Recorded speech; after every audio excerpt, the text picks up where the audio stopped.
In today's video, I'm going to teach you how to add your Pop3 email account to Gmail. This process can be extremely useful if you have multiple email accounts and want to manage them all from within one convenient Gmail interface. Let's get started with this step-by-step guide. First, you'll need to be logged into your Gmail account. Once you're in, look at the top right corner of your screen where you'll see a gear icon. This is your settings menu. Click on it to open a drop-down, and from there, select See All Settings. This will take you to a new page that might feel overwhelming at first, but don't worry, we'll guide you through it. Once you're inside the settings, you'll want to locate the Accounts and Import tab found along the top of your settings page. Here you will see various options related to email management and importing. What we're interested in is the option that says Add a Mail Account, which should be within the section labeled Check Mail from Other Accounts.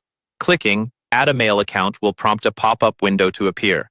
Now it's time to enter the email address of the account you want to add. Make sure you've entered this correctly to avoid any errors later on.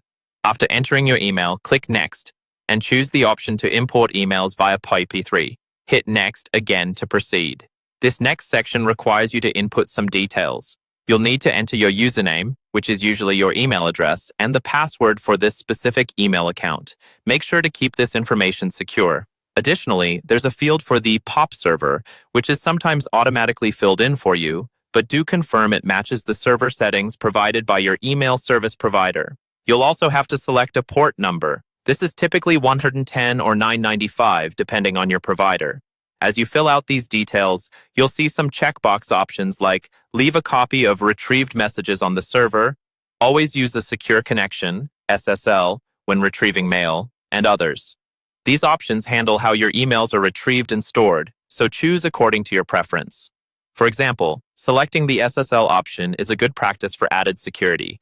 After you've double-checked all your settings and you're satisfied, click Add Account. At this point, if all the information is correct, Gmail will test the connection to your Pop3 account and show a confirmation. Congratulations! You have successfully added your Pop3 email account to Gmail. You should now start seeing emails from the account appear in your Gmail inbox. Managing multiple accounts is now simplified, and you can respond to emails from different addresses, all from one place. If you have any issues or particular settings you'd like to adjust further, you can return to the Accounts and Import tab for more options. Thank you for watching, and I hope you found this guide useful.